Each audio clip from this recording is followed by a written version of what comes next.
വരുന്നത്. സ്വധർമ്മത്തിന്റെ കാര്യം ആലോചിക്കുകയാണെങ്കിലും അർജുന നീ ദുഃഖിക്കരുത്. കാരണം ക്ഷത്രിയന് ധാർമ്മികമായ യുദ്ധത്തെക്കാൾ, ധർമ്മയുദ്ധത്തെക്കാൾ വേറൊരു ശ്രേയസ്സില്ല, ശ്രേയോമാർഗം വേറെ ഇല്ല എന്നാണ് പറയുന്നത്. ക്ഷത്രിയനെ സംബന്ധിച്ച് അതാണ്. ധർമ്മയുദ്ധം വളരെ വളരെ പ്രധാനമാണ്. അതിനേക്കാൾ ശ്രേയസ് തരുന്ന വേറൊന്നും തന്നെ ഇല്ല എന്നാണ് പറയുന്നത്. അപ്പോ അത് സൂചന ഇതാണ്, നമ്മൾ ഓരോരുത്തരും നമ്മളുടെ ഗുണകർമ്മങ്ങളുടെ അടിമകളാണെന്ന് വേണമെങ്കിൽ പറയാം. നമ്മളൊക്കെ അക്കാര്യത്തിൽ നമ്മൾക്ക് സ്വാതന്ത്ര്യമില്ല. നമ്മളുടെ ഗുണങ്ങൾക്കനുസരിച്ച്, അല്ലെ, ആ കർമ്മങ്ങൾക്കനുസരിച്ചാണ് നമ്മൾ മുന്നോട്ട് പോയിക്കൊണ്ടിരിക്കുന്നത്. പക്ഷേ ആ ഗുണകർമ്മം ഏത് തന്നെയായാലും, എങ്ങനെയുള്ളതായാലും, അത് നമ്മൾ സത്യബോധത്തോടു കൂടി, സത്യബോധം വളർത്തിയിട്ടാണ്, സത്യം എന്താണ് അതിനെക്കുറിച്ചുള്ള ബോധത്തോടു കൂടിയിട്ടാണ്, അത് ലോക നന്മയ്ക്കാണ് നമ്മൾ പ്രവർത്തിപ്പിക്കുന്നതെങ്കിൽ അതിന് യാദൃശ്യമായിട്ടൊരു അവസരം കിട്ടുന്നത് തന്നെ മഹാഭാഗ്യമാണ്, ഈശ്വരാനുഗ്രഹമാണ് എന്നാണ് സൂചിപ്പിക്കുന്നത്. ഈശ്വരാനുഗ്രഹത്തിലാണ് അങ്ങനെ ഒരു അവസരം കിട്ടുക. കാരണം ആ ഗുണകർമ്മങ്ങൾക്ക് അനുസരിച്ച് നമുക്ക് പ്രവർത്തിക്കാൻ സാധിക്കുന്നു. ചൊപ്പം സത്യബോധം വളർത്തി ആ ഗുണകർമ്മങ്ങൾ ലോക നന്മയ്ക്ക് വേണ്ടി പ്രവർത്തിക്കുക, അതിനുള്ളൊരു അവസരം അത് നമ്മൾക്ക് യാദൃശ്യമായിട്ട് ചിലപ്പോൾ വരാം എന്നാണ് പറയുന്നത്. അതൊരു ഭാഗ്യമായിരിക്കാം, അല്ലെങ്കിൽ ഈശ്വരാനുഗ്രഹം കൊണ്ടാണ് അത് വരുന്നതെന്ന്. അപ്പൊ അർജുനന് കിട്ടിയിരിക്കുന്നത് അങ്ങനെ ഒരു ഭാഗ്യമാണ്. അപ്പൊ ആ ഭാഗ്യത്തെയാണ് അർജുനൻ നിഷേധിച്ചു കൊണ്ടിരിക്കുന്നത് ഇപ്പോ. അപ്പൊ അതാണ് അർജുനനെ പറഞ്ഞു മനസ്സിലാക്കുന്ന ഭഗവാൻ കൃഷ്ണൻ. ഇനി അടുത്തത് 32ാമത്തെ ശ്ലോകം ചൊല്ലിക്കോ. ചൊല്ലട്ടെ? ചൊല്ലിക്കോളൂ. യദൃച്ഛയാ ചോപപന്നം സ്വർഗദ്വാരമപാവൃതം സുഖിനാ ക്ഷത്രിയാ പാർത്ഥ ലഭന്തേ യുദ്ധമീദൃശം. യദൃച്ഛയാ ചോപപന്നം സ്വർഗദ്വാരം അപാവൃതം സുഖിന ക്ഷത്രിയാ പാർത്ഥ ലഭന്തേ യുദ്ധമീദൃശം. അർജുനോട് പറയണ, പാർത്ഥ, അല്ലയോ അർജുന, എതിർച്ഛയാ ഉപപന്നം എന്ന് പറഞ്ഞാൽ യാദൃശ്യമായിട്ട്, ദൈവഗത്യ വന്നു ചേർന്നത്, ഈശ്വരേച്ഛയ വന്നു ചേർന്നത്. അപാവൃതം സ്വർഗദ്വാരം എന്ന് പറഞ്ഞാൽ തുറന്നു വെച്ചിരിക്കുന്ന സ്വർഗവാതില്.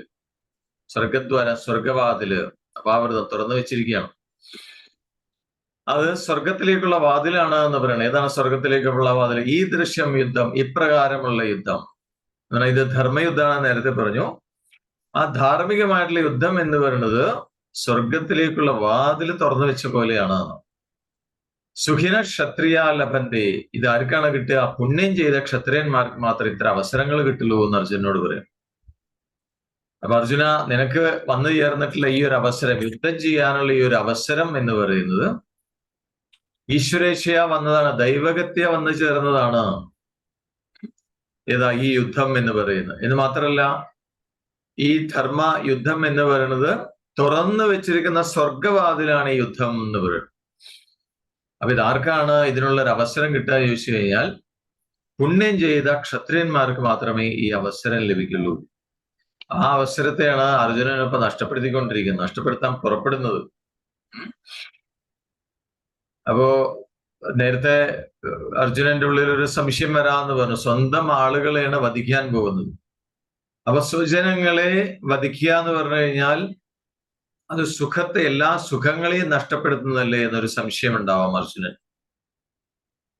അപ്പൊ അതിനുള്ളൊരു മറുപടിയും കൂടിയാണ് ഈ ഒരു ഭാഗം എന്ന് പറയുന്നത്.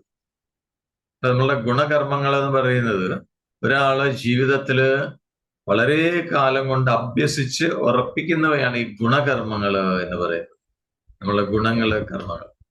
ചിലര് ആ ഗുണകർമ്മങ്ങളുമായി വന്നു ചേരും. കാരണം പോയ ജന്മങ്ങളിൽ, ജന്മാന്തരങ്ങളിൽ അതൊക്കെ അഭ്യസിച്ച് ഉറപ്പിച്ചിട്ടുണ്ടാവും. ആ ഗുണകർമ്മങ്ങളായിട്ട് ചിലർ വരും. ചിലർ ഇവിടെ വന്നത് ചെയ്ത് അതുണ്ടാക്കിയെടുക്കും.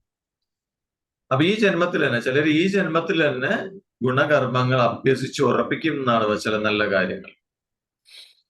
അപ്പൊ അത് സൂചിപ്പിക്കുന്നത് എന്താണ്? ഈ ഗുണകർമ്മങ്ങളെ നമ്മൾക്ക് മാറ്റിയെടുക്കാൻ പറ്റും വേണമെങ്കിൽ.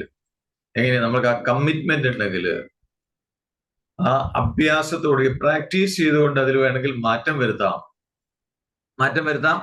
അതല്ലെങ്കിൽ വേണമെങ്കിൽ നമ്മൾക്ക് അതിനെ കുറെ തള്ളിക്കളയാമെന്നാണ് പറയുന്നത്.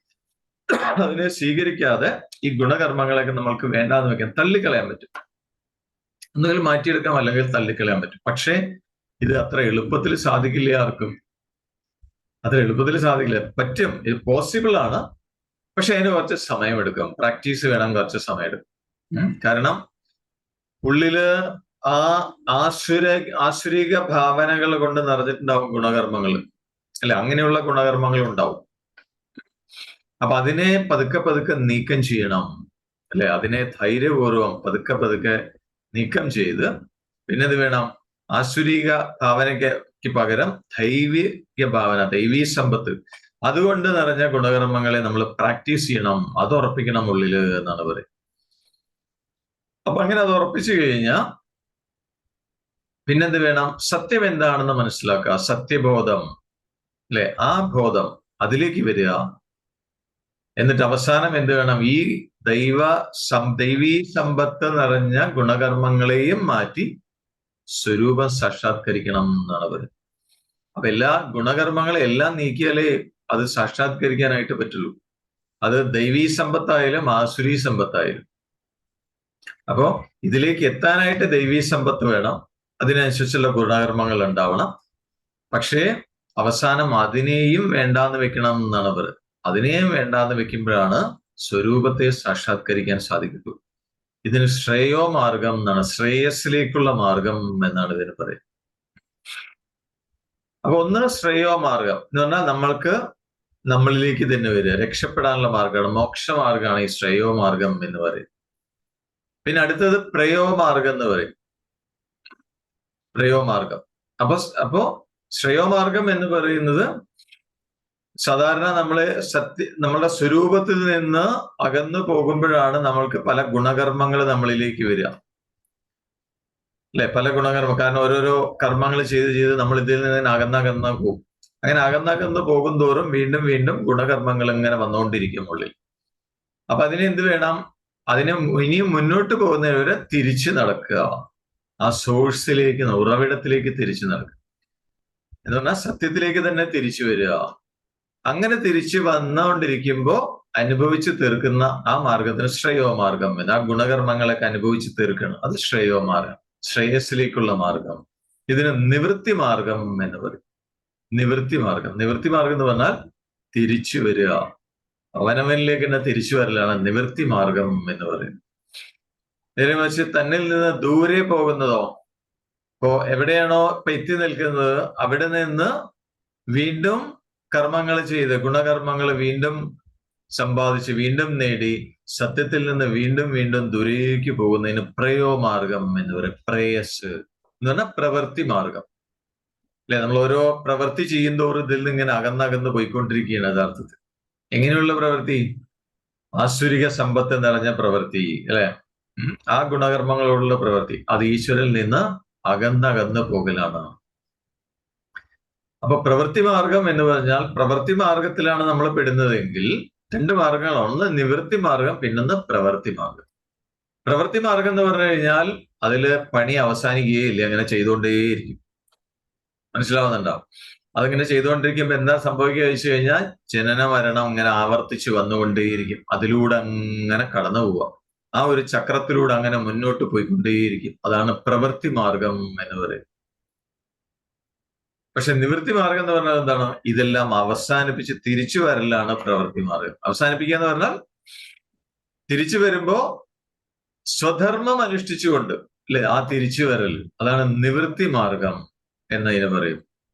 സാധാരണ ആളുകള് പറയാറുണ്ടല്ലോ, നമ്മള് മെഡിറ്റേറ്റ് ചെയ്യാൻ പറയുമ്പോ അല്ലെങ്കിൽ സാധന ചെയ്യാൻ പറയുമ്പോ ഒക്കെ പലരും പറയാൻ എനിക്ക് സമയം കിട്ടണില്ല, പണി ഒരുങ്ങിയിട്ട് വേണ്ട കാര്യങ്ങൾ നടത്താൻ എന്നാണ് പറയുന്നത്. അപ്പൊ അവരൊക്കെ എന്താ ചെയ്തുകൊണ്ടിരിക്കണം? പണി ചെയ്ത് തിന്ന് അകന്നകന്ന് പോയിക്കൊണ്ടിരിക്കുക. മനസ്സിലാവുന്നുണ്ടോ? പിടികിട്ടിയോ? ദൂരേക്ക് പോയിക്കൊണ്ടിരിക്കുകയാണ്. കാരണം ആ പണി തീരില്ല, അല്ലെ? ആ പണി മുഴുവൻ കഴിഞ്ഞിട്ട് ഇത്തരം കാര്യങ്ങൾ ചെയ്യാന്ന് വിചാരിച്ചാൽ നടക്കില്ല. കാരണം ആ പണി ചെയ്യുന്തോറും കൂടുതൽ വന്നുകൊണ്ടേയിരിക്കും, അത് തീരില്ല. മനസ്സിലായി? അപ്പൊ അത് പ്രവൃത്തി മാർഗമാണ്. പ്രവൃത്തി മാർഗത്തിലൂടെ പോകുമ്പോ ഇതൊരിക്കലും അവസാനിക്കില്ല. ജനിക്കുക, മരിക്കുക, ആ ഒരു ചക്രം ഇങ്ങനെ മുന്നോട്ട് പോയിക്കൊണ്ടേയിരിക്കും, അതിനൊരു അവസാനം ഉണ്ടാവും. അപ്പൊ എന്ത് വേണം? അത് അവസാനിപ്പിക്കണമെങ്കിൽ എന്ത് വേണം? തിരിച്ചു നടക്കണം എന്നാണ് പറയുന്നത്. നിവൃത്തി മാർഗത്തിലേക്ക് വരണം.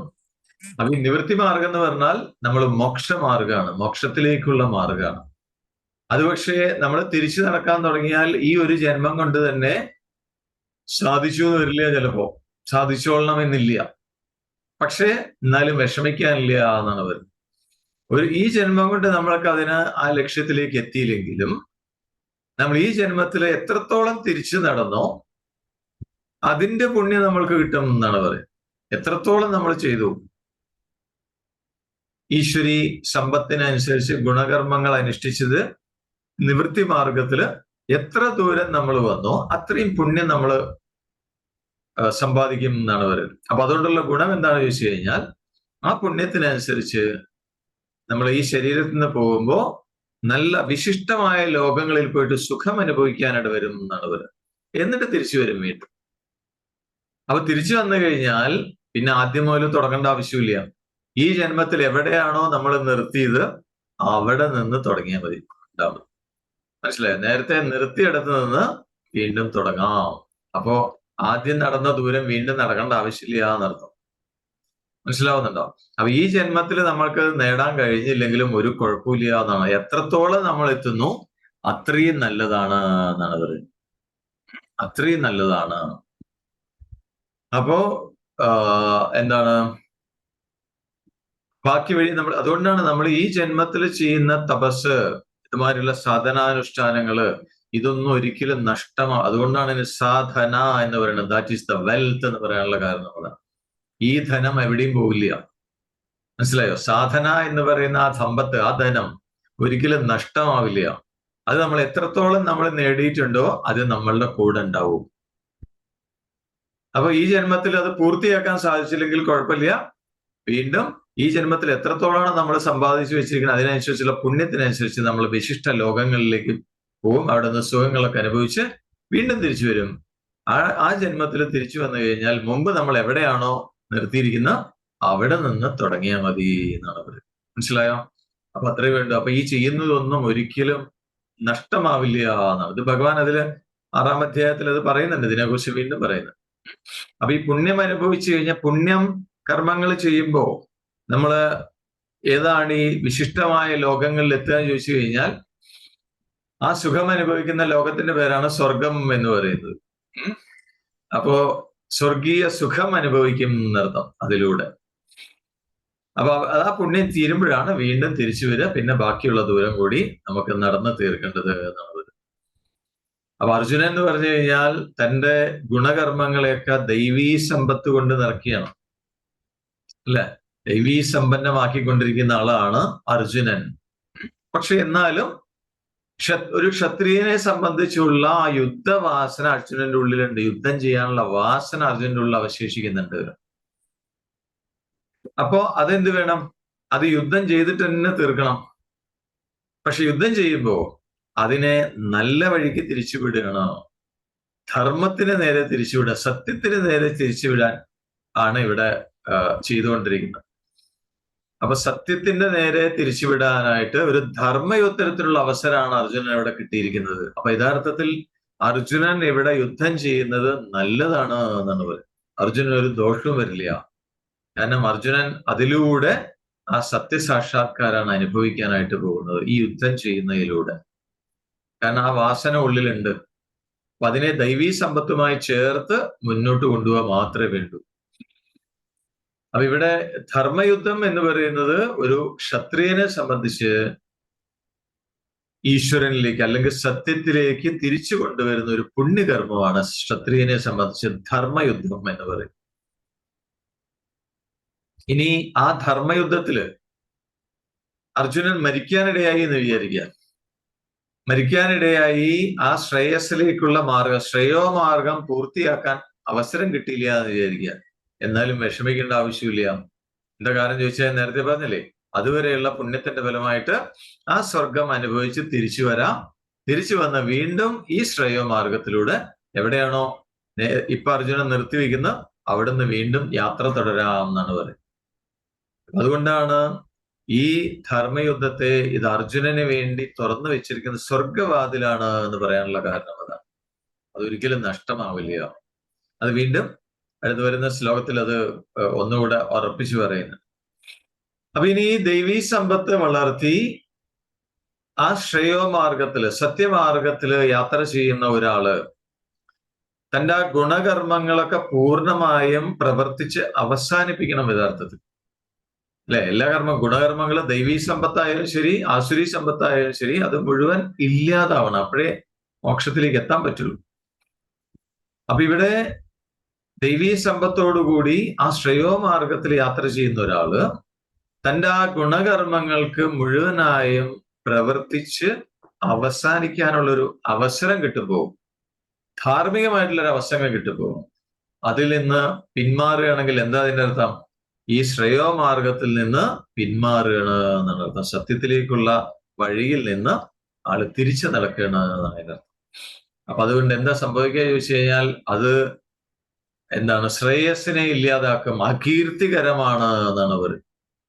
അല്ലെ? അകീർത്തി വളർത്തും. അർജുനൻ കീർത്തിമാനാണ്. അപ്പൊ ആ കീർത്തിയെല്ലാം നശിപ്പിച്ചു കളയും. എന്ന് മാത്രമല്ല, ഇഹലോകത്തും പരലോകത്തും പാപം ഉണ്ടാക്കി അതിനെ നശിപ്പിക്കും എന്നാണ് പറയുന്നത്.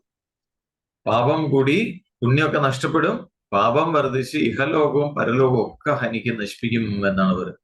അപ്പൊ ഇതാണ് അടുത്ത ശ്ലോകത്തില്, 33-ാമത്തെ ശ്ലോകത്തില് ഭഗവാൻ പറയാൻ പോകുന്നത് അതാണ്. അടുത്ത ശ്ലോകം ചൊല്ലിക്കോളൂ, 33-ാമത്തെ. അദച്ചേത്ത്വമിമം ധർമ്മ്യം സംഗ്രാമം ന കരിഷ്യസി തതഃ സ്വധർമ്മം കീർത്തിം ച ഹിത്വാ പാപമവാപ്സ്യസി. അതാണ് എന്താ ഉണ്ടാവുക എന്ന് പറയാൻ പോവാണ്. അർജുനൻ ഇത് ചെയ്തിട്ടില്ലെങ്കിലും, യുദ്ധം ചെയ്തിട്ടില്ലെങ്കിൽ എന്താണ് സംഭവിക്കാൻ പോകുന്നത്? അഥ ചേത്വമിതം മിമം ധർമ്മ്യം സംഗ്രാമം ന കരിഷ്യസി തത സ്വധർമ്മം കീർത്തിം ച ഹിത്വാ പാപം അവാപ്സ്യസി. ഇനി നീ അർജുനോട് പറയണം, അർജുന, ഇനി നീ ധർമ്മ്യം ഇതം സംഗ്രാമം, ധർമ്മം അനുസരിച്ചുള്ള ഈ ഒരു യുദ്ധം ന കരിഷ്യസി ചെയ്യുന്നില്ലെങ്കിൽ എന്താ സംഭവിക്കുക? തഥാ അതുകൊണ്ട് നീ ഈ ധർമ്മം അനുസരിച്ചുള്ള യുദ്ധം നീ ചെയ്യുന്നില്ല എന്ന് വിചാരിക്കുക. എന്താ ഉണ്ടാവുക? അതുകൊണ്ട് എന്താ ഉണ്ടാവുക? സ്വധർമ്മം കീർത്തിം ച ഹിത്വാ പാപം അവാപ്സ്യസി. എന്താണ് സംഭവിക്കുന്നത്? യുദ്ധം ചെയ്യുന്നില്ലെങ്കിൽ സ്വന്തം ധർമ്മത്തെയും കീർത്തിയെയും ഇല്ലാതാക്കി, അതിനെല്ലാം നഷ്ടപ്പെടുത്തിയിട്ട് പാപം അവാപ്സ്യസി, പാപത്തെ പ്രാപിക്കും എന്നാണ് പറയുന്നത്. നിനക്ക് പാപം കിട്ടുമെന്ന് പറയുന്നു. നിന്റെ ഈ ധർമ്മയുദ്ധം നീ ചെയ്തിട്ടില്ലെങ്കിൽ നിനക്ക് പാപമാണ് നിന്നെ പിടികൂടാൻ പോകുന്നത്. കാരണം ഇത് ധർമാധിഷ്ഠിതമായ യുദ്ധമാണ്, ധർമ്മയുദ്ധമാണ്. ക്ഷത്രിയനെ സംബന്ധിച്ച് ധർമ്മയുദ്ധം ചെയ്യണം എന്നാണ് പറയുന്നത്. അതിനുള്ള അവസരം ലഭിക്കുന്ന തന്നെ ഭാഗ്യമാണെന്ന് നേരത്തെ പറഞ്ഞു. അപ്പൊ ആ ധർമ്മയുദ്ധം ചെയ്യുന്നില്ലെങ്കിൽ എന്താ സംഭവിക്കുക? അതിന്റെ ഫലമായിട്ട് സ്വധർമ്മം നഷ്ടപ്പെടുന്ന അവസ്ഥയാണ്. പിന്നെയോ കീർത്തിയും ഇല്ലാതെയാവും. അർജുനന്റെ ഇതുവരെ ഉണ്ടായിരുന്ന സൽപ്പേര് മുഴുവൻ ഇല്ലാതെയാവും. എന്ന് മാത്രമല്ല, പാപം നേടേണ്ടി വരും എന്നാണ് പറയുന്നത്. അപ്പൊ ഇതൊരു അവസരമാണ്. കാരണം സത്യമാർഗത്തിലാണ് അർജുനൻ മുന്നോട്ട് പോയിക്കൊണ്ടിരിക്കുന്നത്. പാണ്ഡവന്മാരൊക്കെ അങ്ങനെയാണ്. അപ്പൊ അങ്ങനെ മുന്നോട്ട് പോകുന്ന ഒരാൾക്ക് തന്റെ ഗുണകർമ്മങ്ങളെ വേണ്ട രീതിയിൽ പ്രയോഗിച്ച് പ്രവർത്തിപ്പിച്ച് അവസാനിപ്പിക്കാൻ കിട്ടുന്ന ഒരു അവസരമാണിത്. അപ്പൊ അങ്ങനെ കിട്ടുന്ന അവസരങ്ങളെ പാഴാക്കുക എന്ന് പറഞ്ഞാൽ സ്വധർമ്മത്തെ വെടിയലാണ്, സ്വധർമ്മത്തെ ഇല്ലാതാക്കലാണ്. അപ്പൊ ഈ സ്വധർമ്മത്തെ അനുഷ്ഠിച്ചില്ലെങ്കിൽ എന്താ സംഭവിക്കുക? കീർത്തി നശിക്കും, സൽപ്പേരെല്ലാം പോവും അർജുനന്റെ. പിന്നെയോ അതിനുശേഷം തുടർന്നാണ് പാപമുണ്ട്. പാപം എന്ന് പറഞ്ഞാൽ ഒരാളെ നശിപ്പിക്കുക, അധപ്പതിപ്പിക്കുന്നതാണ് പാപം എന്ന് പറയുന്നത്. അപ്പൊ അർജുനൻ നേരത്തെ ഒരു സംശയം പറഞ്ഞല്ലോ. എന്താണ്? ഇവര് ദുര്യോധനൻ അവരും കൂട്ടരും ആദതായികളാണെങ്കിൽ പോലും അവര് സ്വജനങ്ങളായതുകൊണ്ട് അവരെ വധിച്ചാൽ പാപം കിട്ടില്ലേ എന്നൊരു സംശയം ഉണ്ടായിരുന്നു അർജുനൻ. അതിനുള്ള മറുപടി കൂടിയാണിത്. സ്വധർമ്മം അനുഷ്ഠിച്ചില്ലെങ്കിലാണ് പാപം കിട്ടുക എന്നാണ് ഇവിടെ പറയുന്നത്. അപ്പൊ ഇനി തുടർന്ന് പറയുന്നത് ഇതാണ്, എങ്ങനെയാണ് ഈ അകീർത്തി അല്ലെങ്കിൽ സൽപ്പേര് നഷ്ടപ്പെടുക, അതുപോലെ പാപം, ഇതെങ്ങനെയാണ് അനുഭവിക്കുക എന്നുള്ള കാര്യമാണ് ഇനി അടുത്ത ശ്ലോകത്തിൽ പറയാനായിട്ട് പോകുന്നത്. 34-ാമത്തെ ശ്ലോകത്തിൽ ചൊല്ലിക്കോളൂ. അകീർത്തിം ചാഭിഭൂതാനി കഥയിഷ്യന്തി തേ വ്യയാം സംഭാവിതസ്യ ചാകീർത്തിർ മരണാദതിരിച്യതി. ഇതാണ് അടുത്തത് സംഭവിക്കാനായിട്ട് പോകുന്നത്. എന്താണ്? അകീർത്തിം ചാപി ഭൂതാനി കഥയിഷ്യന്തി തേവ്യയാം സംഭാവിതസ്യ ചാകീർത്തി മരണാദതിരിച്യതേ. കൂടാതെ ഇനി എന്താണ്? അതിനും പുറമേ ഇനി എന്താണ് സംഭവിക്കാൻ പോകുന്നത്? ഭൂതാനിധേ അവ്യയാം അകീർത്തിം. ആളുകള് ജനങ്ങള് എന്ന് പറഞ്ഞാൽ ഇവിടെ എല്ലാ ജീവജാലങ്ങളെന്ന് വേണമെങ്കിൽ പറയാം. ജീവികള് നിനക്ക് ഒരിക്കലും അവസാനിക്കാത്ത അകീർത്തി പറഞ്ഞ ദുഷ്കീർത്തി കഥയിഷ്യന്തി പറയും. നിന്നെക്കുറിച്ച് മോശമായിട്ട് ആളുകൾ പറയാനായിട്ട് തുടങ്ങും. നീ യുദ്ധം ചെയ്യുന്നില്ലെങ്കിൽ, ഈ ധർമ്മയുദ്ധം ചെയ്യുന്നില്ലെങ്കിൽ നിന്നെക്കുറിച്ച് മോശമായിട്ടാണ് ആളുകൾ പറയുക. സംഭാവിതസ്യ അകീർത്തി മരണാത് അതിരിച്യതേ. ഇപ്പോ ഒരിക്കല് വളരെ കീർത്തിമാനായിരുന്ന ഒരാളെ സംബന്ധിച്ച്, അല്ലെ, വളരെയധികം ഫേമസ് ആയിട്ടുള്ള ഒരാളെ സംബന്ധിച്ച് പിന്നീട് ദുഷ്കീർത്തി വന്നു കഴിഞ്ഞാൽ എന്താ ഉണ്ടാവുക? അതിന്റെ ഫലം എന്ന് പറയുന്നത് മരണത്തെക്കാൾ ദുസ്സഹമാണ് എന്നാണ് പറയുന്നത്. മരണത്തെക്കാൾ കാഠിന്യമുള്ളതായിരിക്കും ആൾറെഡി കീർത്തിയുള്ള ഒരാൾക്ക് ആ കീർത്തി, ആ യശസ് നഷ്ടപ്പെട്ടു കഴിഞ്ഞാൽ ഉണ്ടാവുക അതാണ് എന്നാണ് പറയുന്നത്. അർജുനോട് പറയണം, മനുഷ്യന്മാര് മാത്രമല്ല സകല ജീവികളും നിന്നെ പറ്റി ഒരിക്കലും അവസാനിക്കാത്ത എന്താണ് ആ കീർത്തി പറഞ്ഞു വരുത്താനിട വരുന്നതാണ്. ആ യശസ്, നിന്റെ യശസ് മുഴുവൻ പോകും, നിന്നെ ദുഷിക്കും ആളുകള് എന്ന് പറയും. അർജുനൻ ആൾറെഡി എല്ലാവരാലും ആദരണീയനാണ് അർജുനൻ. അപ്പൊ അങ്ങനെ ആദരണീയനായ ഒരാളെ സംബന്ധിച്ച് അദ്ദേഹത്തിന്റെ ആദരവൊക്കെ നഷ്ടപ്പെടുക എന്ന് പറഞ്ഞാൽ മരണത്തിനേക്കാൾ ദുഃഖം അനുഭവിക്കേണ്ടി വരും എന്നാണ് പറയുന്നത്. അതിനേക്കാൾ ബുദ്ധിമുട്ടുള്ളതായിരിക്കും അർജുനോട് പറയാൻ. അപ്പൊ ഇവിടെ സകല ജീവികൾ എന്ന് പറഞ്ഞാൽ നിസ്സാരന്മാരായ ആൾക്കാർക്ക് പോലും അർജുനോട് ആദരവാണ്, അല്ലെ? അത് പറയപ്പെടുന്നത് പരമശിവൻ മുതല് എല്ലാ ദേവന്മാരും മനുഷ്യരും എല്ലാവരും ആദരിക്കുന്നവനാണ് അർജുനൻ എന്ന് പറയുന്നത്. എല്ലാവരാലും ബഹുമാനിക്കപ്പെടുന്നവനാണ് അർജുനൻ. അപ്പൊ എല്ലാവരുടെ ഇടയിലും അർജുനന്റെ കീർത്തി വളരെയധികം ഉണ്ട്. എന്ന് മാത്രമല്ല, അർജുനന് ആ സമചിത്തത വന്നിട്ടില്ല. എന്താണ് സമചിത്തത? മാനം അപമാനം ഇതൊക്കെ ഒരേ രീതിയിൽ കാണാനുള്ള ഒരു കഴിവൊന്നും അർജുനന് വന്നിട്ടില്ല. ആ സമബുദ്ധി വന്നിട്ടില്ല. മാനത്തെയും അപമാനത്തെയൊക്കെ തുല്യ നിലയിൽ കാണുക, അല്ലെ? ജയപരാജയങ്ങളെ തുല്യ നിലയിൽ കാണുക. ആ ഒരു അവസ്ഥയിൽ എത്തിയിട്ടില്ല അർജുനൻ യഥാർത്ഥത്തിൽ. അപ്പൊ ആ അവസ്ഥയിൽ എത്തിയിട്ടില്ലെങ്കിൽ എന്താ സംഭവിക്കുക? ഒരിക്കല് ഇതുവരെ അർജുനന് ആദരവുണ്ടായിരുന്നു, അല്ലെ? പക്ഷെ ഇനി ആളുകള് ആ ആദരവൊക്കെ കളഞ്ഞ് അനാദരിക്കാൻ ഇടയായി കഴിഞ്ഞാൽ അത് മരണത്തിനേക്കാൾ ദുഃഖമാണ് നിനക്ക് തരിക എന്നാണ് അർജുനനോട് പറയുന്നത്. വളരെയധികം, അല്ലെ? ശരിയല്ല? ഇങ്ങനെയാണല്ലോ, നമുക്ക് ഒരു കാലത്ത് വളരെയധികം ആദരവൊക്കെ കിട്ടി, പക്ഷെ അത് കിട്ടാതായി കഴിഞ്ഞാൽ, അതുകൊണ്ടാണ് പലപ്പോഴും ശ്രദ്ധിച്ചിട്ടുണ്ടോ, ഈ നല്ല പൊസിഷനിലൊക്കെ ഇരുന്ന ആളുകള് ജോലിയില്, അല്ലെ, പ്രൊഫഷനില് നല്ല പൊസിഷനിലൊക്കെ ഇരുന്നിട്ടുണ്ടാവും, നന്നായിട്ട് ജോലിയൊക്കെ ചെയ്തിട്ടുണ്ടാവും. പക്ഷെ പല ആളുകൾ റിട്ടയർമെന്റ് ശേഷം പലർക്കും ഡിപ്രഷനിലേക്ക് പോകാറുണ്ട്. പല ആളുകളും അങ്ങനെ ഉണ്ടാവാറുണ്ട്, അല്ലെ? എന്താ കാരണം ചോദിച്ചു കഴിഞ്ഞാൽ, ജോലിയിൽ ഇരിക്കുന്ന സമയത്ത് ആ അധികാരം എല്ലാം ഉണ്ടായിരുന്നു, ആളുകളുടെ ആദരവൊക്കെ നേടിയിട്ടുണ്ടായിരുന്നു, അല്ലെ? കണ്ടുവരാറില്ലേ അങ്ങനെയുള്ള ആളുകളെ? എല്ലാവർക്കും ബഹുമാനമാണ് ഇദ്ദേഹത്തിനെ കാണുമ്പോഴേക്കും. പക്ഷെ ആ റിട്ടയർ ചെയ്ത ശേഷം ജോലി നഷ്ടപ്പെട്ടതോടുകൂടി പിന്നെ ആർക്കും വേണ്ടാതായി, പിന്നെ ആർക്കും വിലയില്ല. അപ്പൊ മുമ്പ് കാണുമ്പോ എഴുന്നേറ്റ് നിന്ന് ആദരവ് കാണിച്ച ആളുകളൊക്കെ ഇപ്പൊ കണ്ടാൽ തന്നെ ശ്രദ്ധിക്കാതെയായി. അങ്ങനെയുള്ള ഒരു അവസ്ഥ വരുമ്പോ സ്വാഭാവികമായിട്ടും അത് ഒരു ഡിപ്രഷനിലേക്ക് നയിക്കും. അതാണ് ഇവിടെ അർജുനോട് പറയുന്നത്. അതാണ് മരണത്തെക്കാൾ ദുഃഖപ്രദമായിരിക്കും എന്ന് പറയാനുള്ള കാരണം. അത് വല്ലാത്തൊരവസ്ഥയാണ്. കാരണം ഒരു കാലത്ത് വളരെയധികം ആദരവ് കിട്ടി, പക്ഷെ പിന്നെ പെട്ടെന്ന് ആദരവ് കിട്ടുന്നില്ല മാത്രമല്ല അനാദരിക്കാനും കൂടി തുടങ്ങാം. അപ്പൊ പിന്നെ എന്തായിരിക്കും അവസ്ഥ എന്ന് ചോദിക്കാം.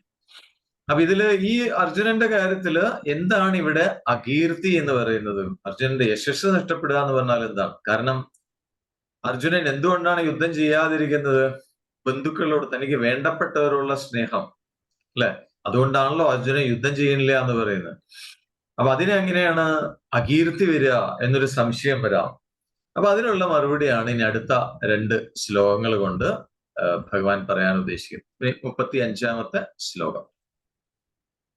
ഭയാദ്രണാദുഭരദം മസ്യന്തേ ത്വാം മഹാരഥാ യേഷാം ച ത്വം ബഹുമതോ ഭൂത്വാ യാസ്യസ്യ ലാഘവം.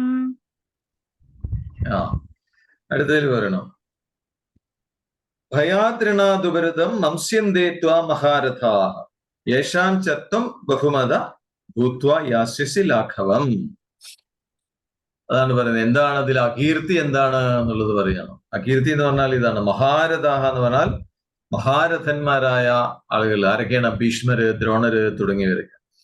അവരൊക്കെ നിന്നെ എന്നിങ്ങനെയാണ് കണക്കാക്കുക? അതാണ് അകീർത്തി എന്ന് പറയുന്നത്. അല്ലെ, ശത്രു സൈന്യത്തിലുള്ള മഹാരഥന്മാരായ ആളുകളൊക്കെ നിന്നെ എങ്ങനെയാണ് കണക്കാക്കുക? ഭയാത് രണാത് ഉപരതം മംസ്യന്തേ എന്നാണ്. നീ പേടി കൊണ്ടാണ്, ഭയം കാരണമാണ് യുദ്ധത്തിൽ നിന്ന് നീ പിന്മാറിയത് എന്നാണ് അവര് വിചാരിക്കുക. അർജുനോട് പറയാം, പേടി കാരണമാണ്, അല്ലാണ്ട് അവരോടുള്ള സ്നേഹം കൊണ്ടാണ് നീ യുദ്ധത്തിൽ ചെയ്യാത്തതെന്നൊന്നും അവര് കണക്കാക്കില്ലേ. അവരെന്താ കണക്കാക്കുക? നീ പേടിച്ചോടി എന്നാണ് പറയാ.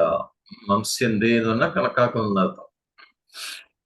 അത് തുടർന്ന് എന്താ ഉണ്ടാവുക? യേശാംശ, മറ്റുള്ളവർക്ക് ത്വം ബഹുമത ഭൂത്വ ലാഘവം യാസ്യസി. നീ ഒരു കാലത്ത് മറ്റുള്ളവർക്കൊക്കെ ബഹുമാന്യനായി ഭവിച്ചിട്ടുണ്ടായിരുന്നു.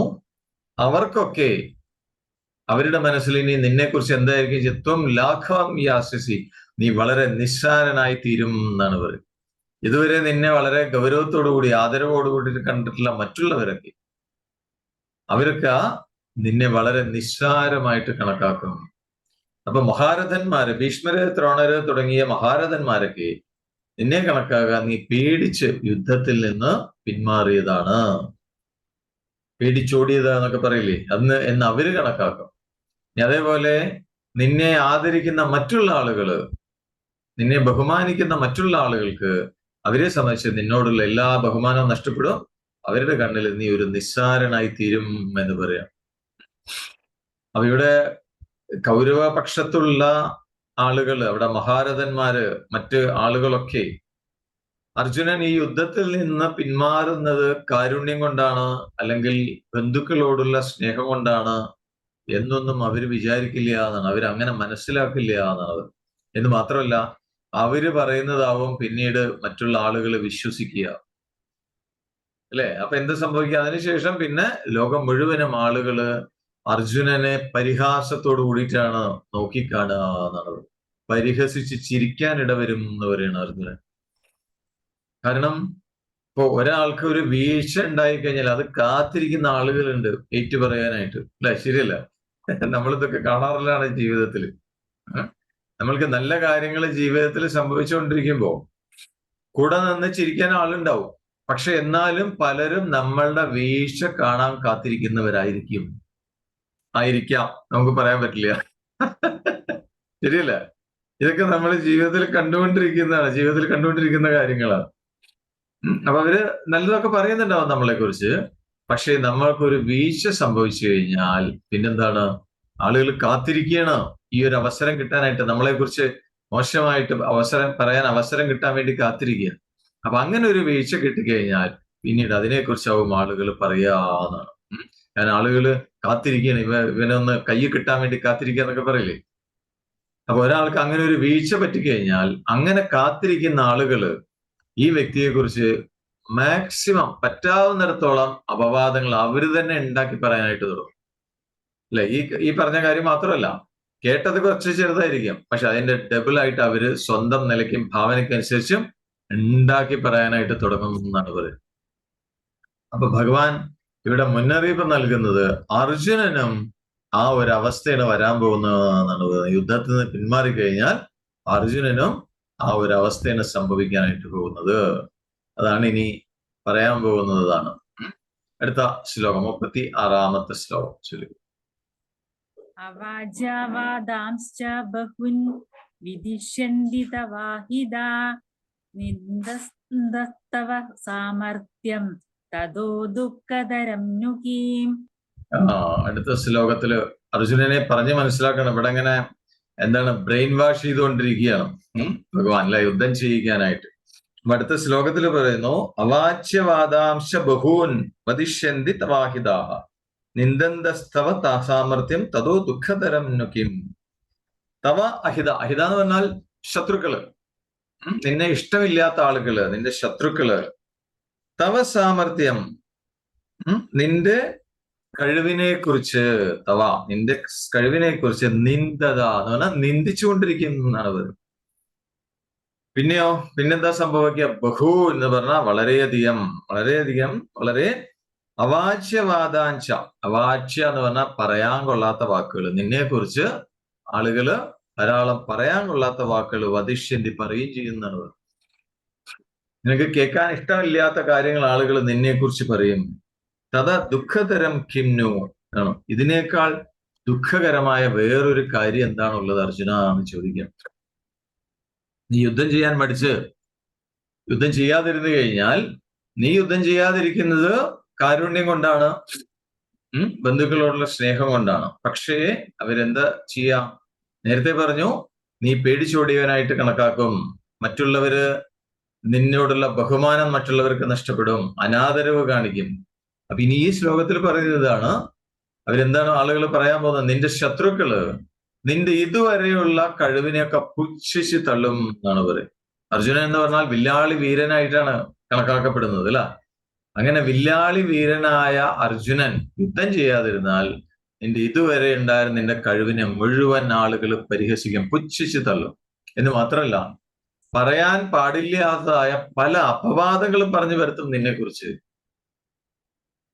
അതിനേക്കാൾ ദുഃഖകരമായിട്ട് വേറെ എന്താണുള്ളത് നിനക്ക് എന്ന് ചോദിക്കാം.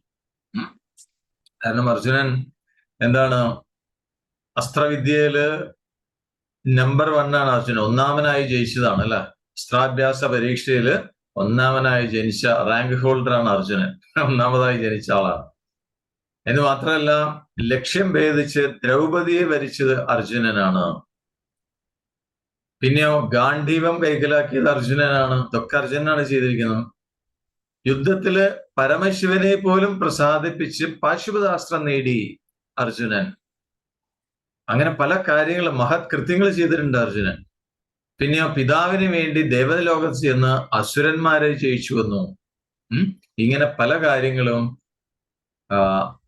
അർജുനന് നേട്ടങ്ങൾ ഉണ്ടാക്കിയിട്ടുണ്ട്.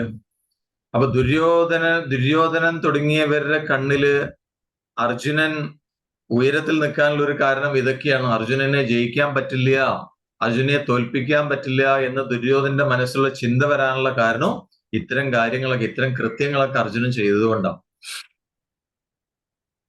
അപ്പോ ഭീഷ്മരും ദ്രോണരും ഒക്കെ ഇടയ്ക്കിടയ്ക്ക് ദുര്യോധനോട് പറഞ്ഞിട്ടുമുണ്ട്, എന്താണ്, കൃഷ്ണനും അർജുനനും ശത്രുപക്ഷത്തുള്ളിടത്തോളം കാലം ദുര്യോധനന് വിജയമുണ്ടാവില്ല എന്ന് ദ്രോണരും ഭീഷ്മരും ഒക്കെ ദുര്യോധനോട് തന്നെ പലതവണ പറഞ്ഞിട്ടുണ്ട്. അപ്പൊ അർജുനൻ യുദ്ധത്തിൽ നിന്ന് പിൻവാങ്ങിക്കഴിഞ്ഞാൽ എന്താ ഉണ്ടാവുക? ഈ പറഞ്ഞ ബഹുമതികളൊക്കെ പോവും എന്ന് മാത്രമല്ല, പിന്നൊക്കെ മുഴുവൻ അപവാദങ്ങളായിരിക്കും പിന്നെ കേൾക്കേണ്ടി വരിക എന്നുള്ളത്. ഇതുവരെ കേട്ടിരുന്ന കാര്യങ്ങൾ മുഴുവൻ പോവും, ഇനി അപവാദങ്ങൾ കേൾക്കേണ്ടി വരും. എന്ന് മാത്രമല്ല, ഈ അപവാദങ്ങൾ കേൾക്കാൻ തുടങ്ങിക്കഴിഞ്ഞാൽ ഇന്ന് അർജുനൻ അനുഭവിക്കുന്ന ദുഃഖമുണ്ടല്ലോ, എന്താണ്, ബന്ധുജനങ്ങളെ കൊല്ലേണ്ടി വരുമല്ലോ എന്നാലോചിച്ചുള്ള ദുഃഖം, അതിനേക്കാൾ വലിയ ദുഃഖം ഇനിയുള്ള ജീവിതകാലം മുഴുവൻ അർജുനൻ അനുഭവിക്കേണ്ടി വരും എന്ന് പറയണം, യുദ്ധം ചെയ്തിട്ടില്ലെങ്കിൽ. ഇനി മറിച്ച് യുദ്ധം ചെയ്യുകയാണെങ്കിൽ, ഈ ധർമ്മയുദ്ധം ധീരമായിട്ട് അർജുനൻ നിർവഹിക്കുകയാണെങ്കിൽ, ചെയ്യുകയാണെങ്കിൽ എന്താ സംഭവിക്കുക? മരിച്ചാലും ജയിച്ചാലും അർജുനന് ശ്രേയസ് വർദ്ധിക്കും, ശ്രേയസ് വരും, ശ്രേയസ്സും കിട്ടും, സുഖവും കൈവരും എന്ന് പറയാം. ശ്രേയസ്സും ഉണ്ടാവും, സുഖവും ഉണ്ടാവും എന്ന് പറഞ്ഞാണ് ഇനി അടുത്ത ശ്ലോകത്തില് ഭഗവാൻ അർജുനനോട് പറയുന്നത്. അത് നമുക്ക് നാളെ നോക്കാം. ഓക്കെ, കണ്ണുകൾ അടച്ചിരിക്കൂ, ക്ലോസ് യുവർ ഐസ്. കണ്ണുകൾ അടഞ്ഞിരിക്കട്ടെ. നട്ടെല്ല് നിവർന്നിരിക്കുന്നു, കൈകൾ മടിമേൽ മലർത്തിരിക്കും.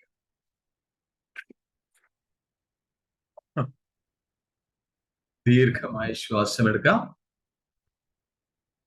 സാവകാശം പുറത്തേക്ക് വിടാം.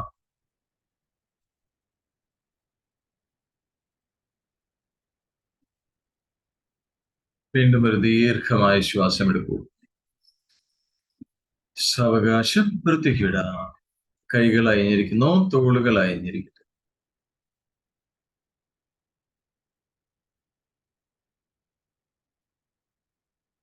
മുഴുവൻ ശ്രദ്ധയും തന്നിൽ തന്നെ. ബി വിത്ത് യുവേഴ്സെൽഫ്. തന്നിൽ തന്നെ വിശ്രമിക്കും.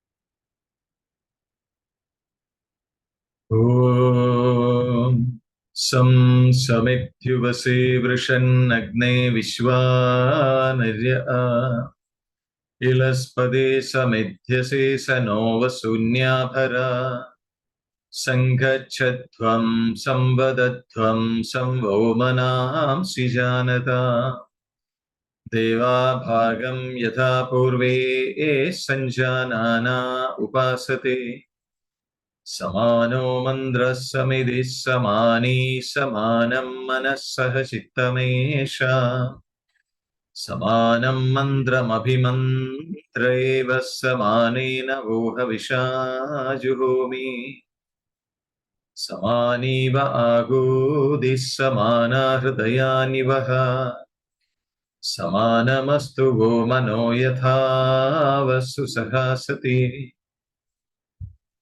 നമോ ബ്രഹ്മണേ നമോ അസ്ത്വഗ്നയേ നമ പൃഥവ്യേ നമ ഓഷധേഭ്യഃ നമോ വാചേ നമോ വാചസ്പതയേ നമോ വിഷ്ണവേ ബൃഹദേ കരോമി. ഓം ശാന്തി ശാന്തി ശാന്തി.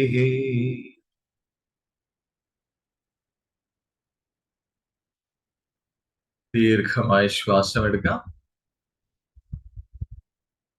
സാവകാശം പുറത്തേക്ക് വിടാം.